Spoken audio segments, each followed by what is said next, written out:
My name is Derek McNeil, and I'm the dean here, academic dean here at the Seattle School. And I am pleased to have with me today Dr. Caprice Hollins.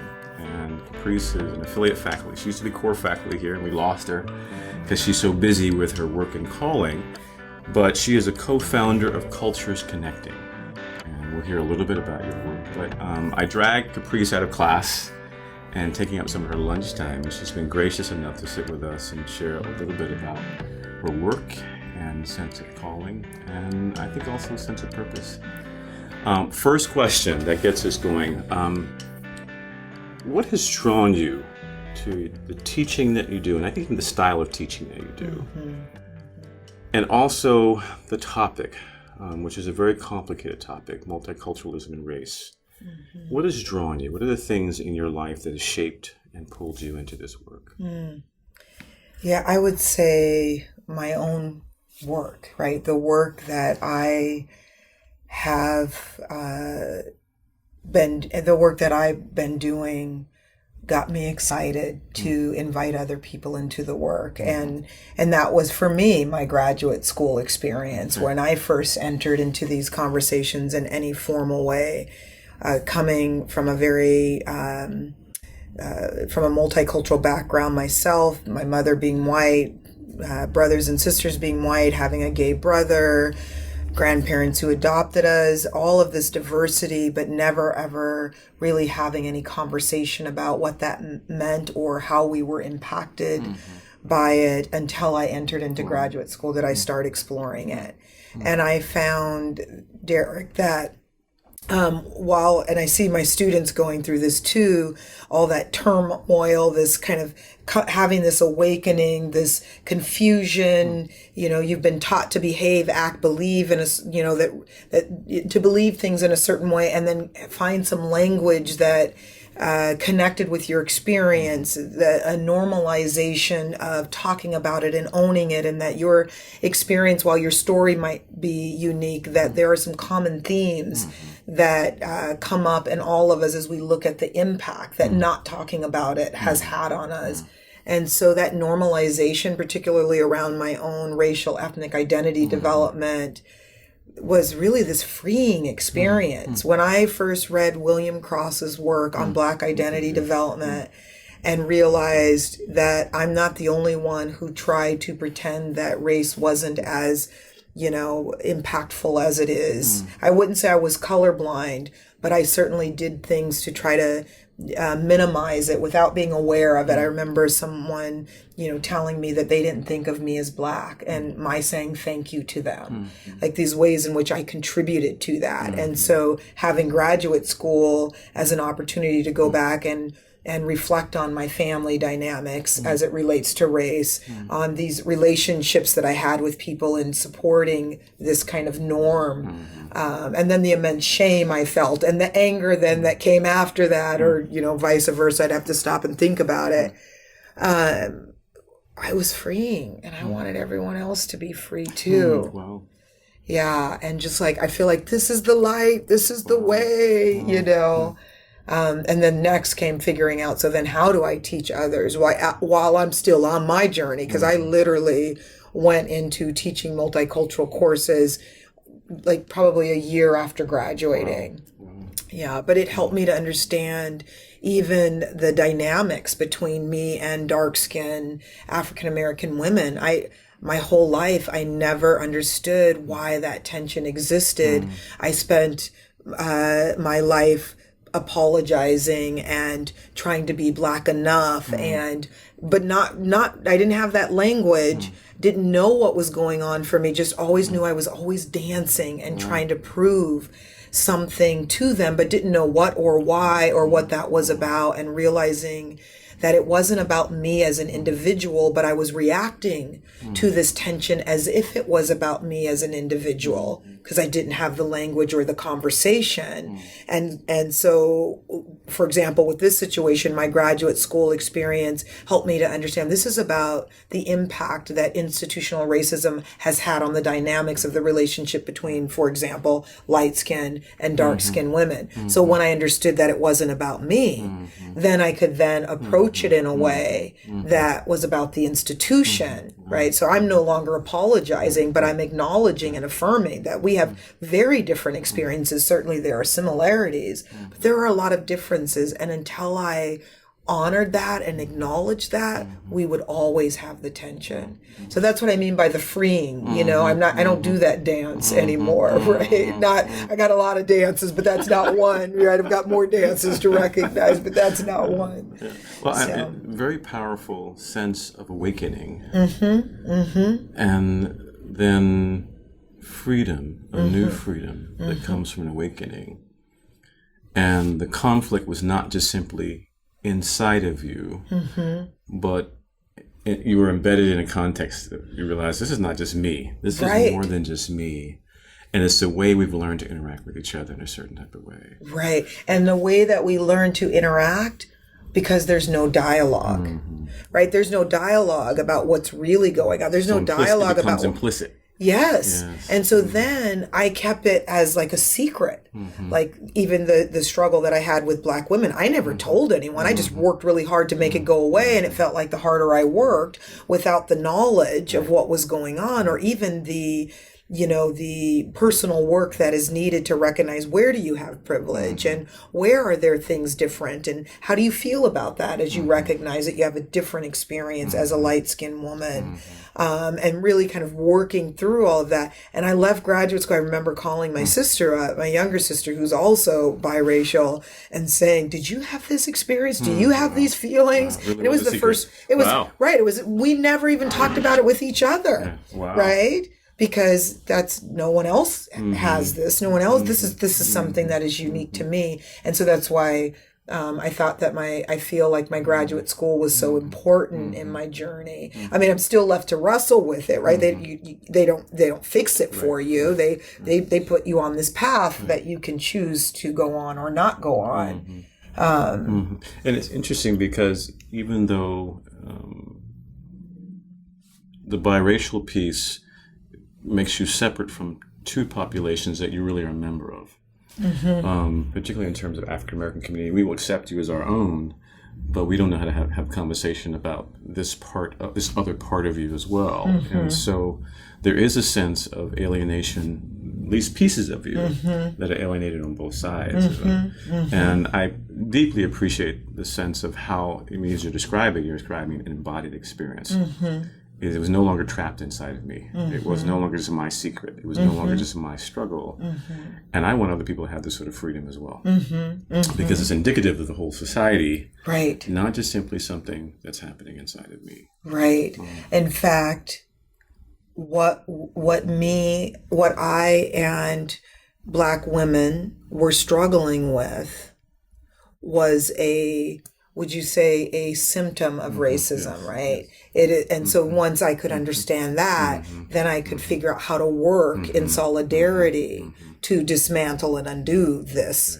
But as long as it was about me, as long as it was about how do I engage this way, or try this, or what can I do to get you to like me this? Well, as long as it was always about me, then I was going about it the wrong way. This is why I tell the students on the first day of class, I say, we're going to make this all about you so that you know this isn't about you, right? So let's make it about you right now so we know this isn't really about you. Because as long as it's about you, you're going to, wallow in the shame and guilt, and you're going to stay there. And for the students of color, they'll stay in the anger, or... Which is the stuckness of so many, for me, diversity experiences, where we get our students to feel guiltier or angrier, but we still haven't developed a conversation that allows us to move beyond that. Right. And I have told students, European American students, your guilt is useless to me. Yeah. At some point, it's great to have you transition and begin to see some different things. But until we can actually see the structural and systemic things going on, we're still stuck. Right. We're stuck in a very interpersonal conversation that doesn't allow us to see the things that are impacting us as well as the things we're contributing to. Right. And this is why kind of that awareness work, that internal work, is only part of the work, right? I'm only looking at myself. That's only part of the journey. right? And then there's the parts where, as you said, I've got to educate myself. I've got to understand the systems. I've got to be able to identify racism and sexism and homophobia and all of these things that are categorizing us and separating us and perpetuating, the oppression and and maintaining the system. So I need to have some knowledge and some understanding because, I love this saying, a fish doesn't know it's wet. It's one of my favorite sayings because I'm just living my life. And so I've got to begin to understand, so what are other people's experiences outside of my own? What are the systems that create those experiences? And then when I'm working in those two areas, that self-work and that knowledge and understanding history and present, then I can start to do the even harder work. Well, I would think the internal work is the hardest work, but then I can start doing the other work, which is to take risk and try to engage you around this, right? And you may not even be in a place that I'm at ready to engage, right? You might be in a place in your identity development where you're still angry or you're still shameful or whatever it is. And so now I've got to figure out, how do I enter into this? How do I meet you where you're at? And I think that the challenge I have with my white brothers and sisters is that we are, they are embedded in a culture of outcome-based thinking, of tell me what to do, what's the answer, they really want a cookbook versus the messiness and the uncertainty and realizing that the most that anyone can give you are tools. Like they can give you some tools to help guide you in that interpersonal kind of being in community, engaging around this. People say to me, tell me what to do. And I'll say, well, sure, I can easily tell you what to do. Take risk. Get comfortable with the discomfort. Practice engaging. When you offend someone, go beyond what their reaction is to your having offended. Don't give up and say, well, see, I tried. Get back in it. You fall down, you get hit by that car, jump up, But those aren't the things that white folks want to hear.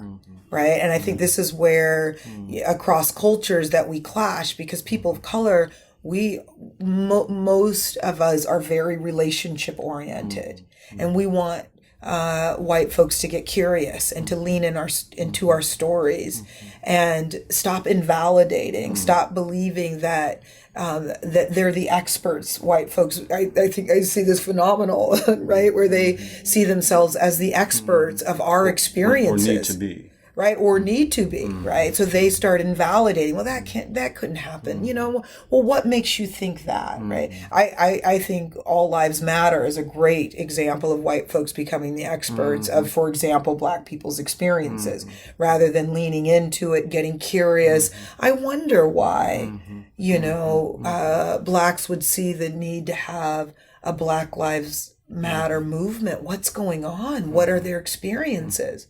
But instead of leaning in, they have a reaction that's really out of a defensiveness. Well, don't all lives matter? Well, of course all lives matter. Do you really believe that that's what we're saying? That all lives don't matter? And so if we could get better at getting curious, right? I mean, those are all tools. And one of the challenges of curiosity, or maybe enemies of curiosity, is anxiety.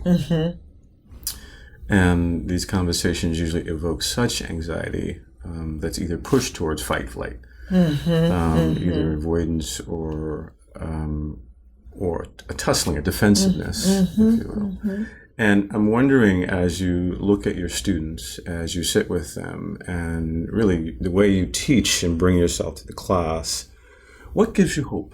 And we talked a little bit about what concerns you or maybe what the challenge is, but what gives you hope? I want to make one I want to share one thought with you about my teaching, is that when I first started teaching, I didn't always teach this way. Right.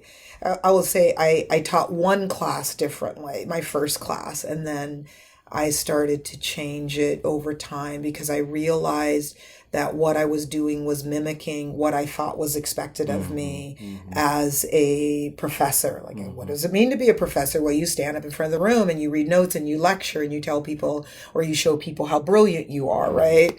And so I tried to do that and realized that it ran contrary to what this work is about, that I can't get up in front of a room and ask students to do something without being willing to do it myself. And so changed my style from, lecture and show people how much knowledge you have to more of an invitation through my own vulnerability, through my own mistakes and, that sort of thing. And I feel like that's important to say because one of the common things that I also hear people of color getting frustrated with some of the activities, some of the engagement, feeling like everything is at their expense, or that not recognizing that they have work to do and they have learning in this as well. Like, so what does it look like for me to engage? What does it look like for me to meet you where you're at?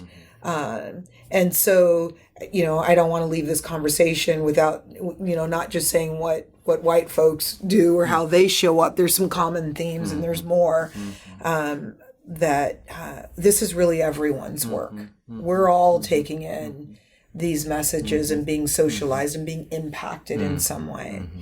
Well, I want to piggyback on that because and I'm going to let you answer the question about your students, but I think that's the thing that makes your work potent with students. As I watch you, and I at times even get concerned that you put too much of your blood in the water, too much of yourself is there, but I think it's very potent because you're present and they know you're in something with them as opposed to trying to indict them around something. And so there's not a sense of indictment as much as a sense of invitation. Yeah. And I applaud you for that. That's not an easy teaching style. That does mean you have to be present. You have to care not just simply about the subject matter.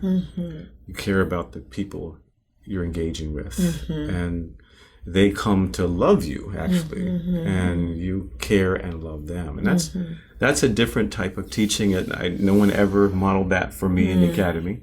I think we made it the life of the mind, not the life of the being, the wholeness of people. And I think that's a very potent, example of teaching that's not just simply limited to this topic, but I think we're very frightened to bring ourselves to the teaching experience that way. It's still sometimes is scary for me, which is why I get very anxious before each class. And I will say that sometimes I lose sight of that, right? So I have these values and these foundational beliefs around what it means for me to show up. And I believe in that. But then sometimes I get off track. So sometimes I am shaming and blaming and understanding. Sometimes I am in teaching through indictment or what have you.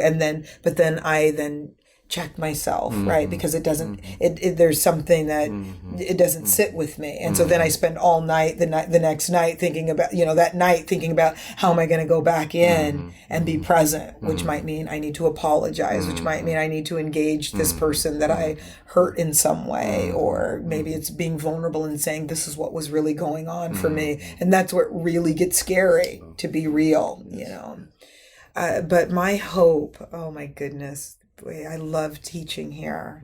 And I know that for a while it was discussed about maybe whether or not I would do it in a 12 or 14 week format versus the 4-day intensive. But I love the intensive. I love going deep with students in a short period of time, not letting them come up for air kind of thing. The hope is in the change, in the seeing the how God using me as an instrument when I let him, when I move myself out of the way, when I get out of the way of his work, that what can happen and how students can be transformed. And, I really do get giddy, excited about that I get to be a part of someone else's journey when they let me be a part of their journey.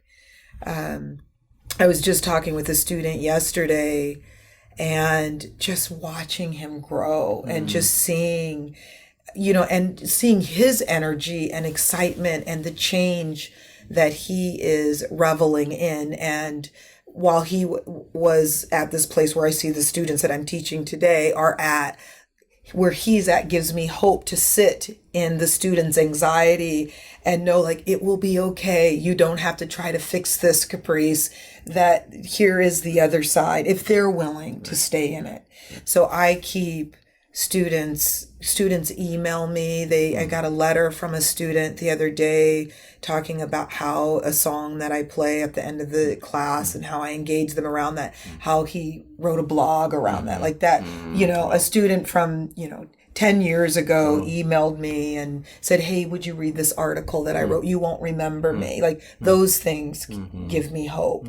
The student of color who sends me her picture and says, I went to India to reconnect to, this assimilation that I've been doing. I don't want to do that anymore. I want to live out all of who I am. And here's a picture of my daughter, a year later. I want you to know how what you have given to me is now being, like that, okay, that one, the 90 can be lost, but that one will hold me for, and so those are the stories, the images of, the people that when it gets really hard, when I fail, when I think, when I panic, what have I done? Have I done more harm? It keeps me trying to take students to the edge. I'm not trying to take them off the edge of that cliff, but taking them to the edge is this very fine dance that I'm doing, because I don't want to lose you, but I do want to challenge you enough to create that disruption, and I don't always do it well. It's interesting in that moment when you said take him to the edge, the image. And I don't know if this is kind of even an Old Testament Moses image, which I don't usually have, but the sense of taking them to a high place to look over to see the other side, which speaks to me a little bit about the sense of freedom. It is not to take them to the edge for them to fall off the cliff. It is to take them to the edge to see into a new land, to have another vision of something more, of something free. In a way, this is a land that was promised. And so to take them to hold on to hope that we're not there yet, but you need to see something to have a different hope and to begin asking different questions and have a different set of realities that you begin to live into as you move into a place that can sustain this new space. Yeah. Sometimes I take people over the edge, though. I don't mean to, but I do one of the things I think about is, the shoulders of the people that came before me, right? In part, one of my whys for this work is I think about the people who lost their lives, not just African Americans, if I think about, my own racial group, but even Jewish who, protested alongside, Chicano, Latino, Asian, that any, collective effort has always been, at a cost. And in the past, it has often been, those collective efforts has been people losing their lives. And that the only thing that I'm really risking when it comes to myself is that you won't like me, that you'll never not be angry at me, that you'll leave saying, Dr. Hollins hates white people or whatever my, whatever things are not my intention to have happen. Like that's the worst, but I'm still going to go home to my family. I'm still going to be loved by, the people like you who understand what it is that I'm doing, that can affirm and keep encouraging me. But really that risk it's not really a sacrifice. You might invalidate my story and I might be hurt by that, but it is nothing compared to what people have given of themselves so that I can even be in the classroom teaching. a diverse group of people. And so I feel like who am I to say it's too hard, or what if, or let my fear of, pushing someone too far, it keeps me going and taking that risk and being vulnerable and risking being misunderstood or seen in a way I don't want to be seen. And I appreciate that, both in a forefather sense and also in a divine sense that God is active in human affairs.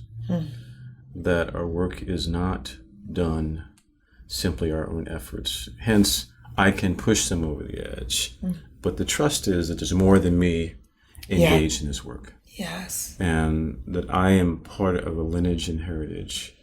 But also God is divinely engaged in this in a certain type of way. Yeah. And that we are both empowered to do it and limited as well. And so I appreciate the sort of consciousness of that, the sort of awareness of that, that we, all of us, and particularly in terms of how we're trying to do work at the school, there's moments when I'm like, oh, is that too far? And the trust is not, will we go too far? Because we will. The trust is there's more than us involved in the activity. There's more holding than that. Right. There's a trust that God is active, and God is active in human affairs.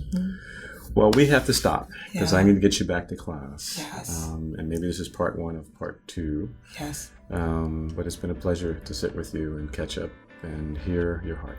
Thank you. Thank you for the invitation.